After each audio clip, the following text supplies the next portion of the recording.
Face بک پر ایک دن پڑھا کہ آپ صلی اللہ علیہ وسلم کی وفات کے بعد جنازہ کے ٹائم جناب ابو بکر صدیق، جناب عمر فاروق، جناب عثمان شامل نہیں تھے، بلکہ خلافت کے لیے آپس میں مشورہ کرنے کسی مکان میں جمع تھے۔ جنازہ مبارک جناب علی نے پڑھوایا، یہ بات کس حد تک ٹھیک ہے؟ ہاں جی میرے بھائیو، بات ٹھیک ہے؟ یہ پہلی بات یہ ہے میرے بھائی کہ نبی صلی اللہ علیہ وسلم کا جنازہ اس انداز میں نہیں ہوا کہ ایک امام پڑھانے والا ہو، باقی سارے پیچھے پڑھنے والے ہوں۔ مسند احمد کی روایت ہے، روایت بیان کرنے والے صحابی کا نام ہے ابو عاصیب یا ابو عاصیم۔ وہ کہتے ہیں کہ صحابہ کرام ٹولیوں کی شکل میں آپ کے حجرے میں داخل ہوتے تھے، جنازہ پڑھتے، ایک دروازے سے داخل ہوتے، دوسرے دروازے سے باہر نکل جاتے۔ آپ کا جنازہ اس انداز سے ہوا ہے، پھر آپ کیسے کہہ رہے ہیں کہ جناب علی نے جنازہ پڑھایا یا پڑھوایا تھا؟ ایسی کوئی بات نہیں ہے۔ ایک بات تو یہ طے ہوگی۔ دوسری بات یہ ہے کہ جیسے جناب علی نے جنازہ پڑھا ہے، ایسے ہی باقی 3 خلیفوں نے بھی جنازہ پڑھا ہے۔ مسئلہ صرف اتنا ہے کہ جناب علی نے غسل دیا ہے، اور غسل دینے کے عمل میں تینوں خلیفہ باقی شامل نہیں ہیں۔ کیوں؟ آج بھی علماء کرام کہتے ہیں کہ میت کو غسل دینے میں سب سے زیادہ ان کو آگے ہونا چاہیے جو میت کے سب سے قریبی رشتے دار ہیں۔ آج بھی یہی مسئلہ ہے۔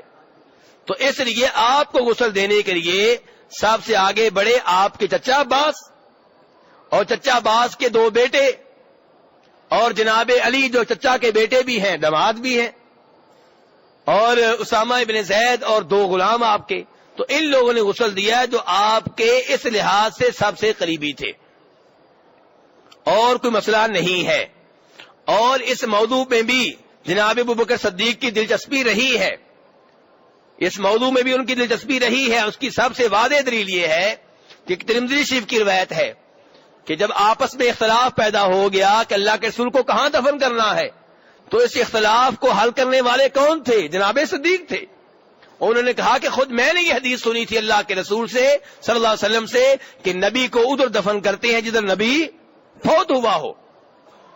تو جناب صدیق پوری معاملے میں دلچسپی لے رہے تھے، تو انہوں نے اس موقع کے اوپر یہ حدیث بیان کی۔ اس لیے یہ کہنا کہ انہوں نے دلچسپی نہیں لی غلط بات ہے۔ ہاں، جنازہ پڑھنے سے پہلے ہی یہ مسئلہ اٹھا جب اللہ کے رسول فوت ہوئے ہیں کہ اب آئندہ حکمران کون ہوگا، آئندہ کنٹرول کس کے پاس ہوگا، اور یہ مسئلہ حل کیا گیا۔ اور یہ حل کرنا بہت اچھی بات ہے، بری بات نہیں ہے۔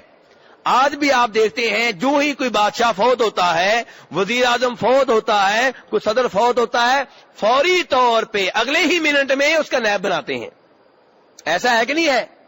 نائب بنے گا، اسی نے طے کرنا ہے جنازہ کس نے پڑھنا ہے، غسل کس نے دینا ہے، جنازہ کب ہوگا، کہاں تدفین ہوگی، سارے مسائل اسی نے حل کرنے ہیں۔ تو اگر بغیر کسی ذمہ دار کے کام آپ چلائیں گے 3 دن 4 دن، تو نظام نہیں چل سکے گا۔ اس لیے جو ہی جناب صدیق کو، جناب عمر فاروق کو اطلاع ملی کہ ہمارے انصاری بھائی سقیفہ بنی ساعدہ میں جمع ہو چکے ہیں اور وہاں پہ مشورہ کر رہے ہیں کہ آئندہ حکمران کون ہوگا، یہ مشورہ کرنے کے لیے کون جمع ہوئے ہیں؟ انصاری کون ہیں؟ مدینہ کے رہنے والے صحابہ کرام، مقامی صحابہ کرام۔ اور مہاجر کون ہیں؟ جو باہر سے آئے تھے۔ تو مقامی لوگ یہ سوچ کے جمع ہوئے ہیں کہ اللہ کے رسول تو نبی تھے، اس لیے حکمرانی آپ کا حق تھا، اب آپ چلے گئے ہیں، اب ہم مقامی لوگ ہیں، اب مدینے کا نظام ہم نے سنبھالنا ہے۔ تو وہ جمع ہوئے، جناب صدیق اور جناب عمر فاروق وہاں پہ پہنچے، ابو عبیدہ ابن جراح بھی ساتھ تھے۔ وہاں پہ جا کے جناب صدیق نے کہا کہ انصاریو، ہمیں تمہارا مقام و مرتبہ معلوم ہے، تم نے اسلام کے لیے بڑی قربانیاں دی ہیں، لیکن مسئلہ یہ ہے کہ اللہ کے رسول نے فرمایا تھا الائمۃ من قریش، آپ نے فرمایا تھا کہ سربراہ جو ہوں گے قریشیوں میں سے ہوں گے۔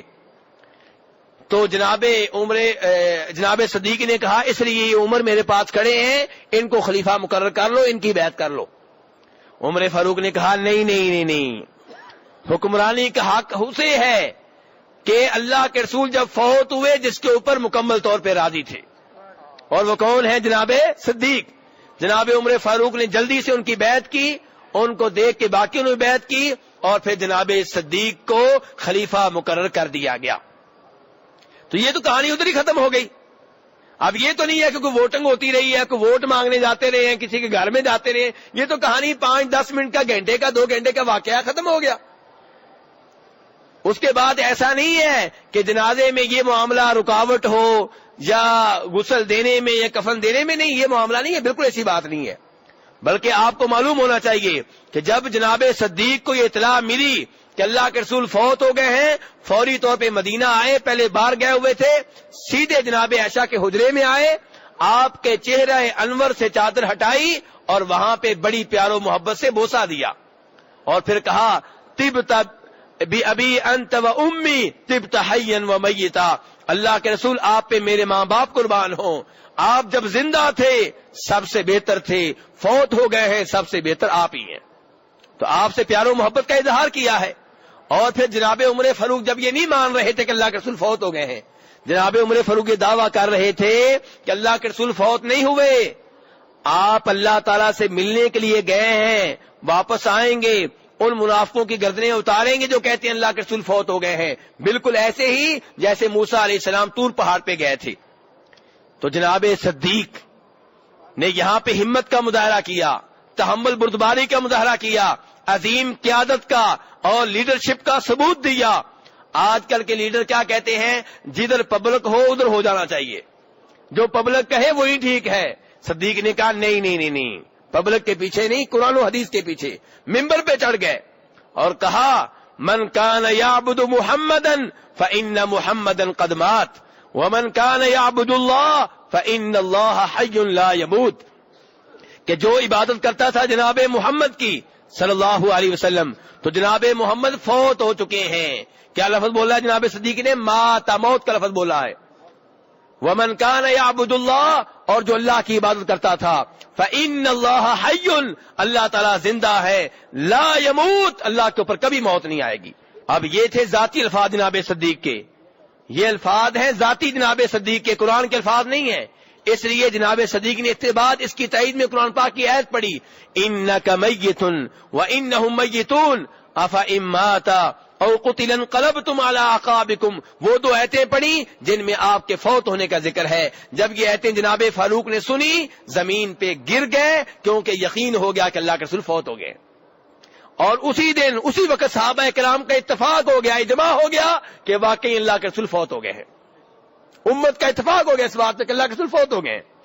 پھر آپ کے جنازے کا بندوبست ہوا, آپ کے غسل کا بندوبست ہوا, آپ کے کفن کا بندوبست ہوا, آپ کی قبر بنائی گئی, یہ سارے معاملات طے پائے. تو کہنے کا مطلب یہ ہے کہ جب حکمران فوت ہو جائے اس کے بعد فوری طور پہ نیا حکمران مقرر کرنا چاہیے. یہ بہت اچھی بات ہے, یہ کوئی جرم نہیں ہے. صحابہ کرام سے بغض و عداوت کرنے والے جناب صدیق کے اس معاملے کو اچھالتے ہیں اور یہ ظاہر کرنا چاہتے ہیں شاید وہ اقتدار کے بھوکے تھے. نہیں نہیں نہیں نہیں, اقتدار کے بھوکے نہیں تھے, لیکن وہ چاہتے تھے کہ امت کا 1 منٹ بھی حکمران کے بغیر نہ گزرے, اور یہ اسلام کے سنہری اصولوں میں سے ہے. تو اس لیے میرے بھائی یہ بہت اچھا کام کیا انہوں نے, یہ تعریف والا کام ہے, اور ایسا کام نہیں ہے کہ جس کو عیب بنا کے ذکر کیا جائے. یہ سوال ہے, اس کا جواب